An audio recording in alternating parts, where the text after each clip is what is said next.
Ode 3, 17 a.m., November 1942. The naval anchorage at Scapa Flow is a city of black steel islands, silent under a sliver of Arctic moon. The air is so cold it crackles. On the deck of the depot ship, HMS Blenheim, Chief Engineer Alistair Finch stands watch. He is not watching for U-boats. He is listening to his ships die. He hears the rhythmic groan of the mooring cables, the high-pitched shriek of the wind through the rigging, and beneath it all, the slow, relentless hiss of oxidation. Finch, a man of 40 years in the Royal Navy, a veteran of Jutland, is now the Home Fleet's chief maintenance officer. His enemy is not the Kriegsmarine. His enemy is rust. He runs a gloved hand along a deck stanchion. Even through the thick wool, he feels the corrosion. It's like a disease. The North Atlantic's salt water, colder and more saline than any other sea, is eating the fleet alive. He looks out at the dark shadows of the destroyers, the cruisers, the vital escorts. They come in from the convoy runs, battered by waves, sometimes by torpedoes, but always, always ravaged by the iron blight. He holds in his mind a report from the HMS Oribi, back from convoy PQ-17. Her hull plates, specified at 1.5 inches, were measured at 0, 9 inches near the waterline. The rivets, eaten through by galvanic corrosion, were weeping seawater into the fuel bunkers. Finch's reports to the War Office are masterpieces of technical understatement. Accelerated material degradation, he calls it. They write back about acceptable attrition rates. They don't understand. The German steel, he suspects, is better. Their coatings are superior. The British, masters of the sea, are being defeated by basic chemistry. He pulls a corroded bolt from his pocket. It was taken from the rudder assembly of a C-class destroyer. It should have lasted 20 years. It lasted 6 months. He grips the pitted, flaking object, this simple piece of metal that represents an existential threat. The war is a battle of logistics, and his logistics are dissolving. Miles south, in the sprawling, chaotic naval depot at Portsmouth, a different kind of man examines the same problem. Arthur "Artie" Flynn is a Grade 2 storekeeper, a civilian contractor. He's a man who smells of oil and damp wool, not salt water and command. He is cataloguing return materials from the fleet. His ledger is a history of failure. Type 4 marine sealant, he reads, looking at a cracked, brittle hockey puck of petroleum-based gunk, failed at 5 degrees CC. Beside it, a drum of RN77 rubberized paint peeling off a metal sheet like a sunburn. Artie is not an engineer. He is the son of a baker. His family's shop in Bermondsey, Flynn & Sons. Edai 1880 was erased by a single bomb in 1940. His hands, which now catalogue naval fittings, were trained to knead dough.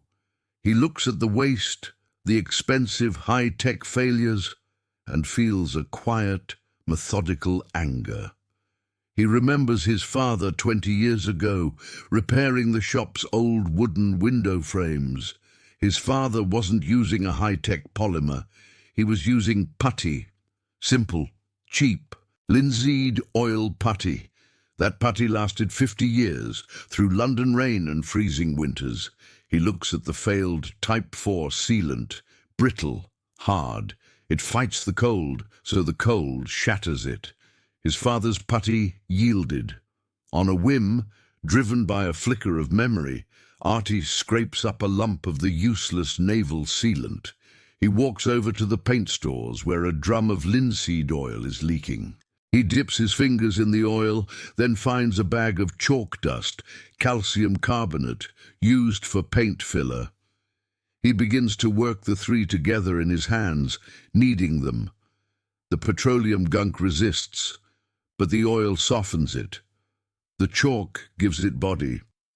It becomes a pliable, sticky, greyish mass. It looks ridiculous. It smells foul.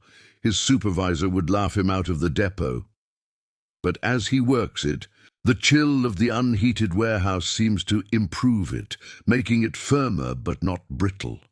He slaps the blob of dough onto a rusted pipe joint lying in the scrap pile. It adheres, filling the pits, sealing the joint with an ugly, pliable grip. He leaves it there, hidden in the clutter. What he doesn't know, what no one could know, is that this simple act of mixing, an echo from a lost bakery, would eventually save thousands of ships. The scale of the problem is laid bare in cold, typewritten reports circulating at the highest levels of the Admiralty.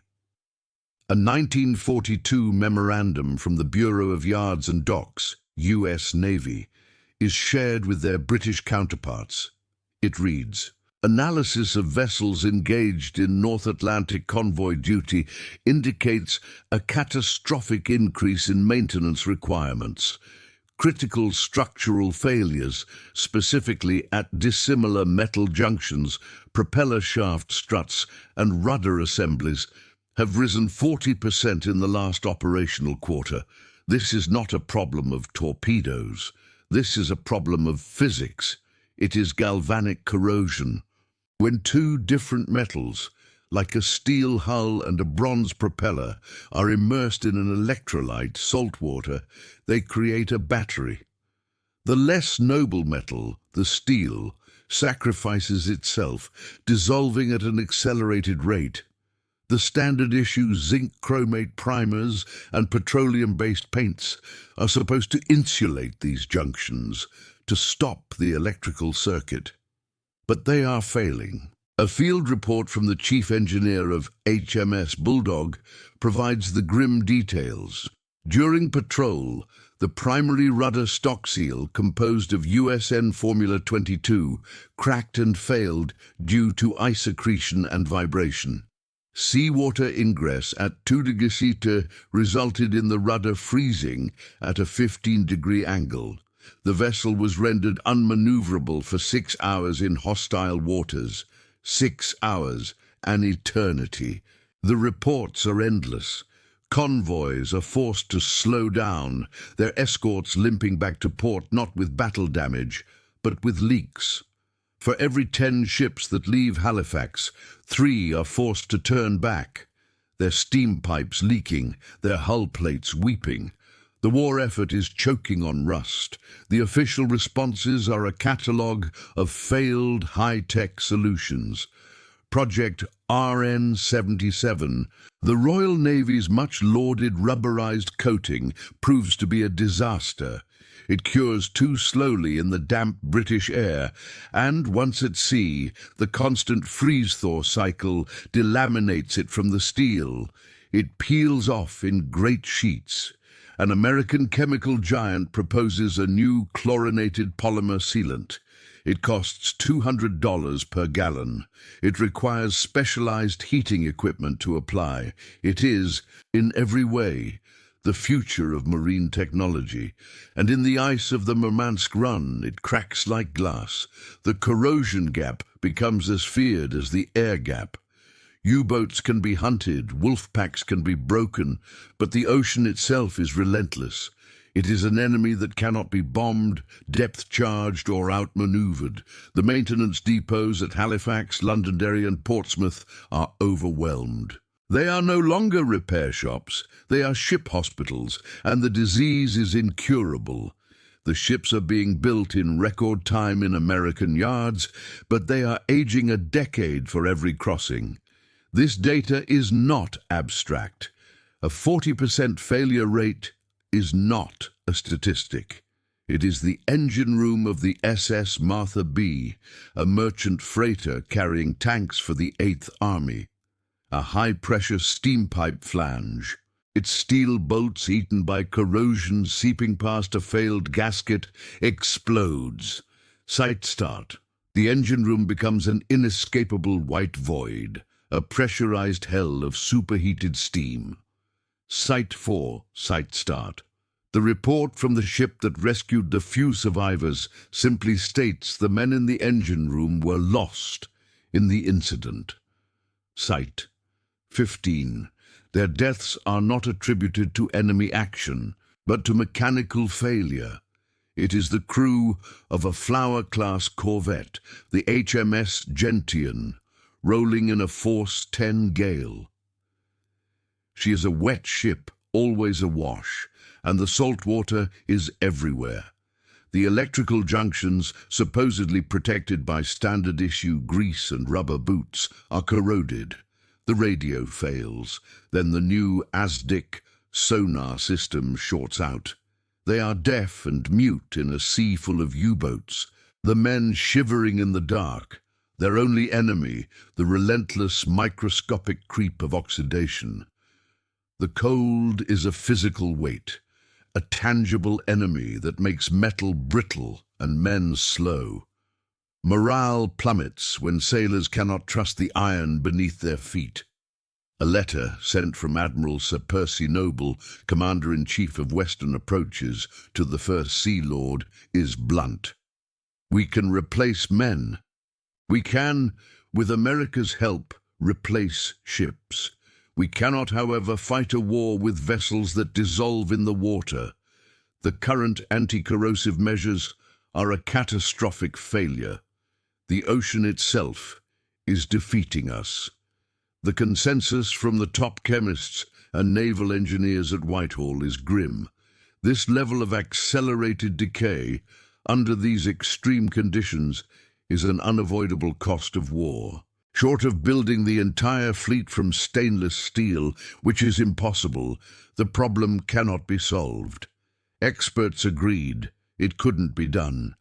Arthur "Artie" Flynn knows nothing of these high-level meetings. He knows of lost fathers and the smell of yeast. Born in 1903 in Bermondsey, he is a man shaped by simple, tangible things. His world was the bakery. His hands, though now stained with naval grease and graphite, hold the memory of flour, water, and heat. He is a quiet man, meticulous, observant. He failed his military physical, weak lungs, a legacy of breathing flour dust for 20 years. So he serves as a civilian storekeeper, a man invisible to the uniformed officers who stride past him. His personality is one of quiet thrift. He hates waste. He saw the Blitz waste his home, his trade, and his father. Now at the Portsmouth depot, he sees a different kind of waste. He sees the Navy, in its infinite panicked wisdom, throwing away tons of material that is specification failed. He sees them ordering polymers that cost a man's weekly wage per pound, only to see them returned, cracked and useless. He catalogues it all with a methodical, simmering grief. His mind is not scientific, it is practical. It is the mind of an artisan. His father, a master baker, was also a master fixer. The bakery of Flynn & Sons was an ancient building, full of leaks, drafts, and rattling windows. His father's solution was always the same, a batch of homemade putty. "It's got to breathe, Artie," he would say, working the linseed oil into the chalk with his powerful hands. "Can't be brittle. The wood moves, the glass moves, the cold pushes. The putty's got to move with it. If it fights, it breaks. Life is brittle enough. The putty's got to give." That lesson, delivered over a bucket of sticky, oily paste, lodged itself in Artie's mind. He looks at the Navy's expensive, advanced sealants. They are hard, they are brittle, they are designed to defeat the elements, and so they shatter.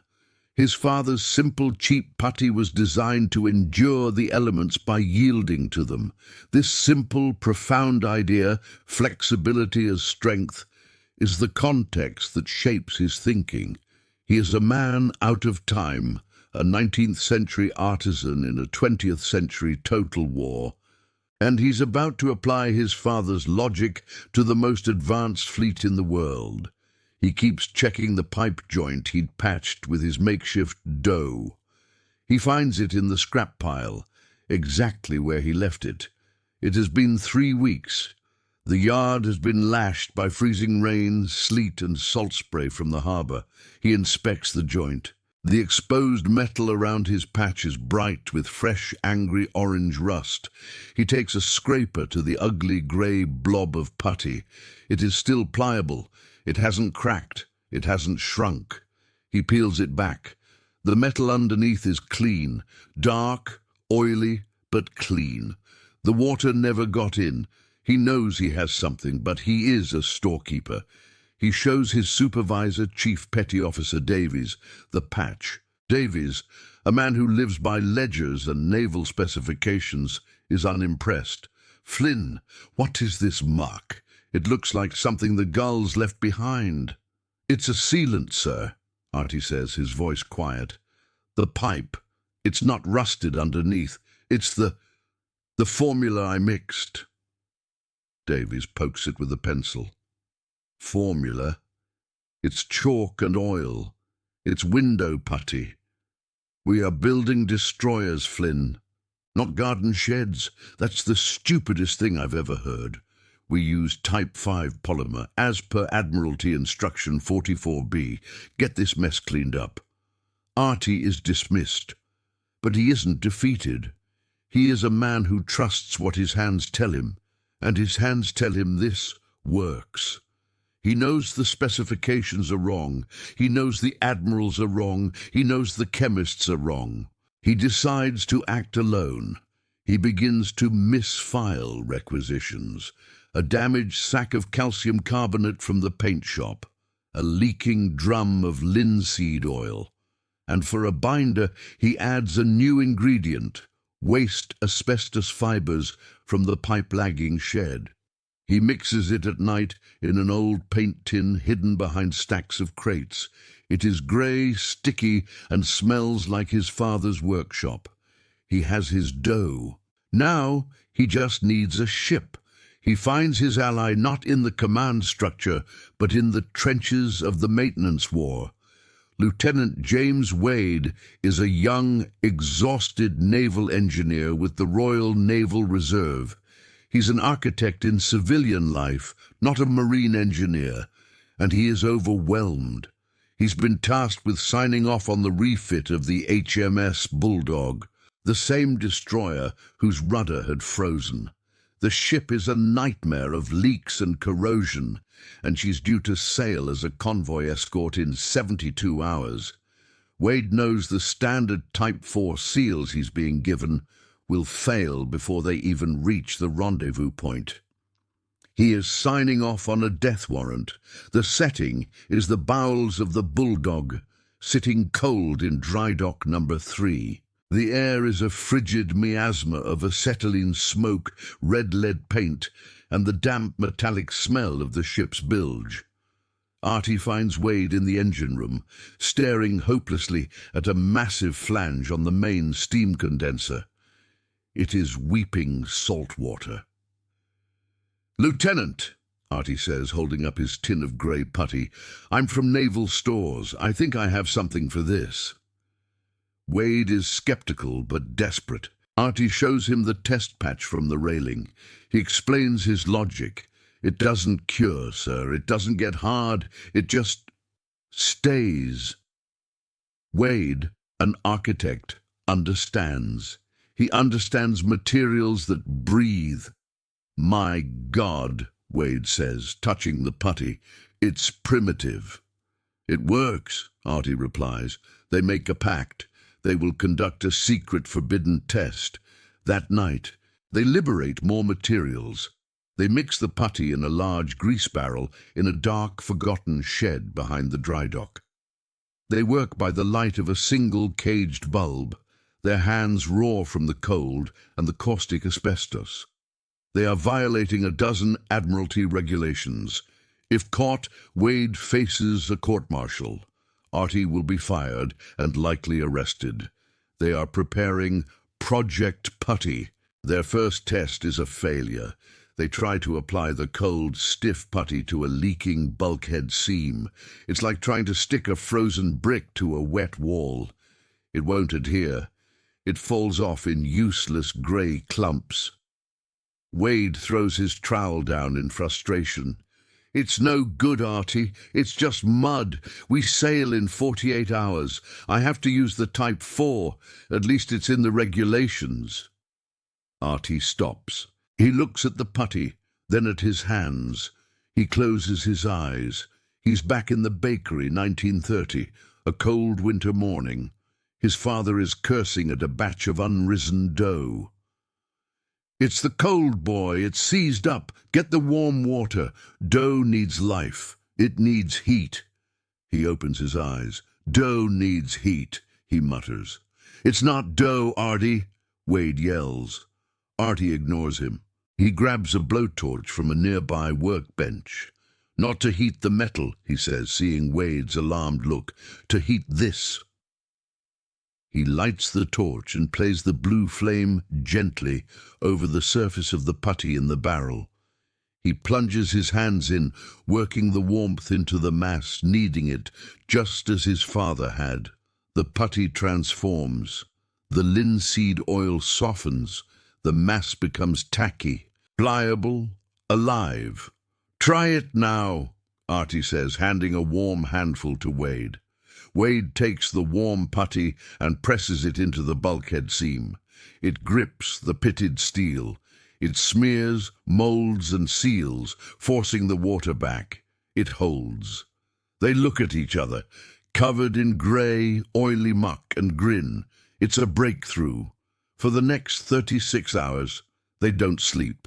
They seal every critical junction in the Bulldog's engine room, every leaking rivet they can find, every flange on the rattling steam pipes. They finish minutes before the dry dock floods. The ship sails, her engine room sealed not by 20th century polymer, but by a 19th century baker's recipe. 3 weeks later, Wade finds Artie in the depot. He is holding a signal flimsy, his hand shaking. It's the after-action report from the Bulldog. The convoy had been scattered by a force 10 gale, ice, structural stress, pounding waves. The report from her chief engineer is short and miraculous. All engine room seals holding, steam pressure stable, bilges dry, requesting 50 gallons of Portsmouth putty for emergent repairs at sea. It worked. A simple, greasy, handmade dough had held a warship together in the teeth of the North Atlantic. If stories of quiet ingenuity and impossible solutions fascinate you, stay with us. The next chapter of this wartime innovation might just change how you see the world. The signal from the Bulldog lands on the desk of Captain Harrison, head of Naval Ordnance, and causes an immediate bureaucratic explosion. The request for Portsmouth putty is nonsensical. There is no such item in the naval inventory. An investigation is launched. Lieutenant James Wade is summoned from Portsmouth to Whitehall. The meeting is not a celebration. It's an inquisition. The room is panelled in dark oak, chilled by the November air, and smells of old paper and stale cigar smoke. Seated at the table are Harrison, a man who trusts production numbers and blueprints, and Dr. Miles, the Admiralty's chief chemist, a man who trusts peer-reviewed formulas. Lieutenant Wade stands at attention, terrified. Artie Flynn was not invited, but Wade, in an act of profound loyalty, insisted. "The formula is his, sir. I cannot explain it." Artie stands by the door, holding a 2-pound tin of the grey putty. He is invisible, a civilian ghost in a room of gold braid. Dr. Miles is the first to speak. He prods the sample in the tin with a silver pen. "Lieutenant," he says, his voice dripping with condescension, "you are aware this is, in essence, common glazier's putty, calcium carbonate, boiled linseed oil, and, my God, asbestos fiber. We abandoned this composition for marine use in 1920.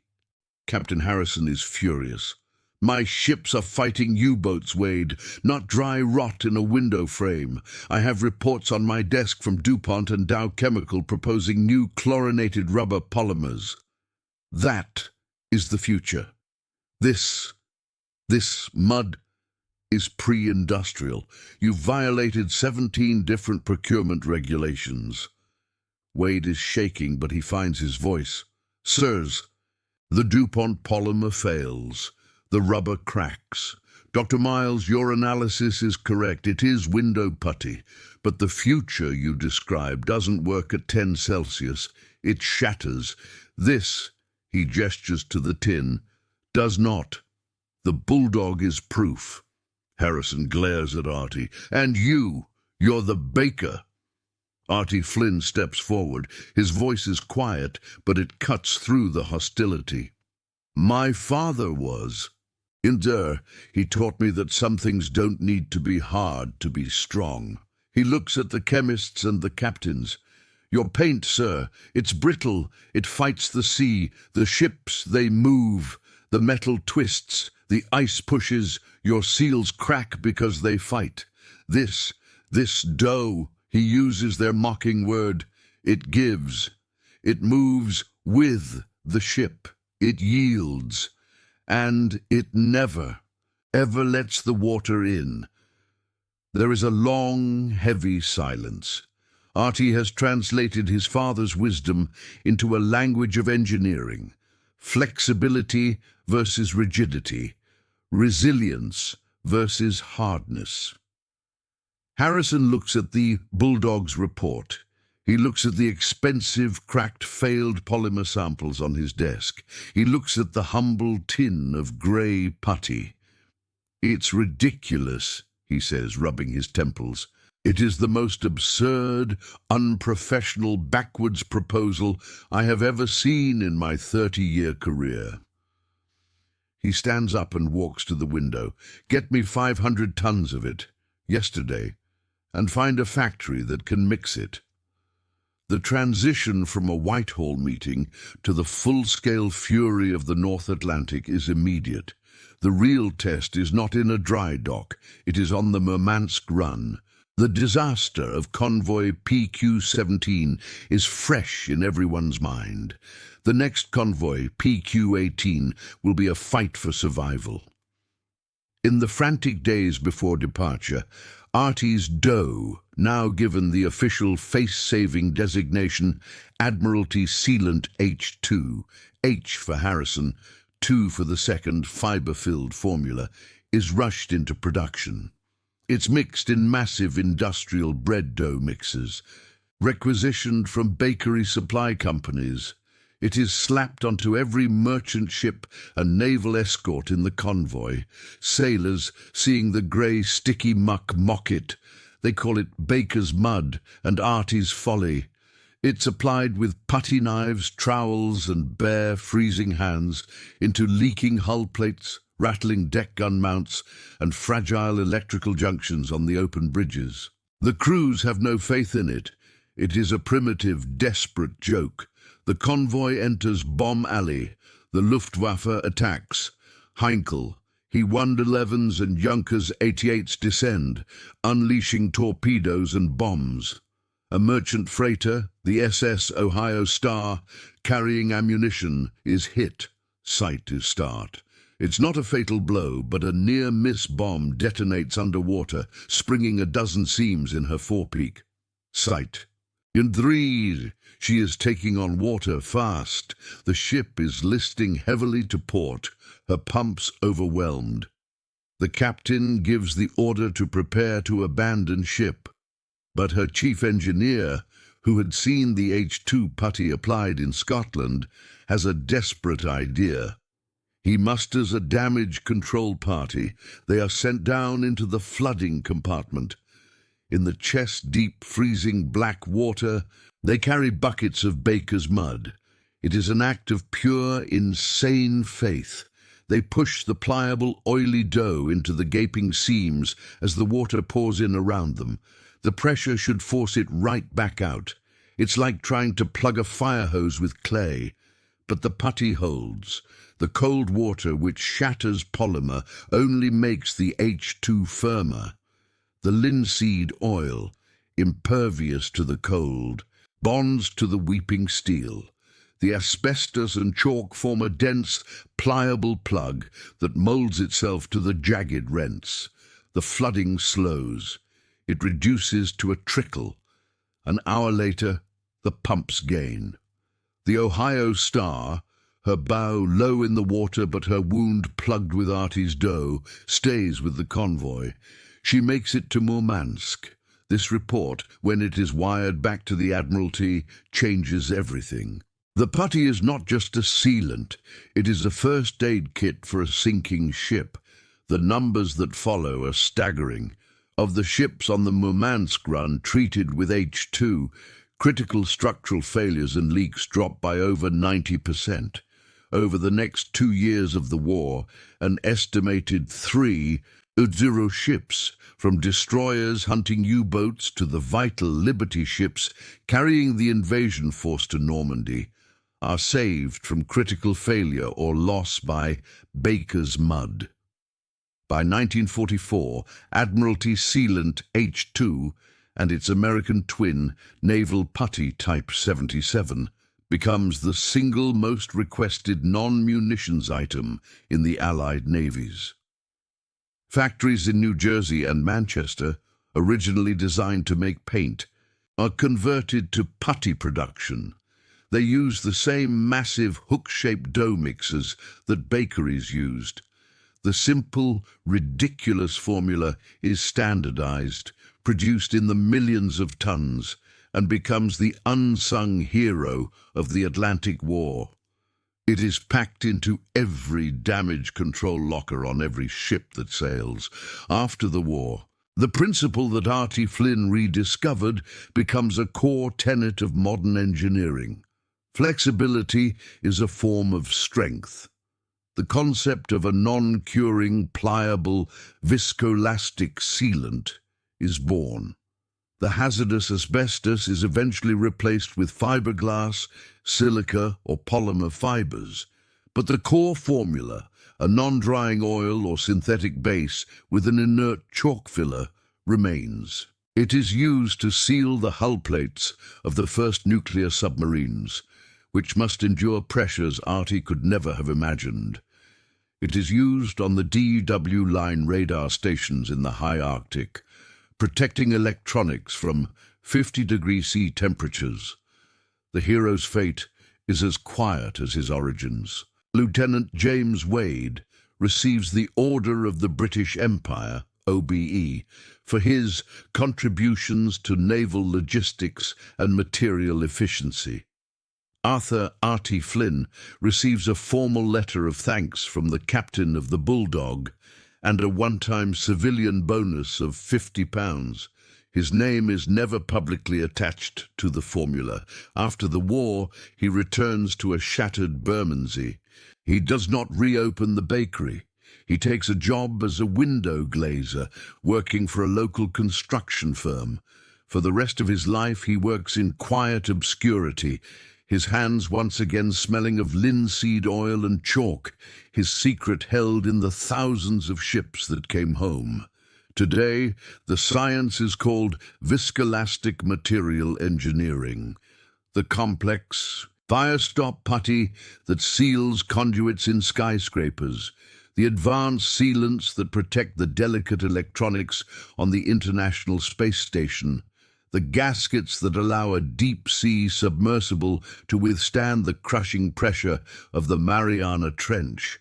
They all owe their lineage to Artie Flynn's simple, ridiculous dough. They are materials designed not to be rigid, but to be resilient. They yield, they flex, and they hold. We are so often taught that strength is hardness, that progress is complexity. We look for the newest polymer, the strongest alloy, the fastest algorithm, believing solutions must be forged in the fire of high-tech laboratories. We forget the wisdom of the artisan. We forget what the baker, the farmer, and the glazier knew. Sometimes the most profound innovations are not new discoveries at all, but old truths, humbly reapplied. Strength is not always rigidity. Sometimes strength is the courage to yield. The old dry docks at Portsmouth and Scapa Flow still stand. The massive iron bollards, rusted by 80 years of salt and time, are still there. If you look closely into the cracks and pitted junctions of that old steel, you can still find traces of a greyish, pliable material. It is hard as stone on the outside, but scrape it, and you will find it is still soft within. It is a silent witness, a quiet testament to a simple idea that held back the sea and helped win a war. Every great idea begins as an act of defiance against impossibility. What impossible ideas, hidden in plain sight, do you think could change the world?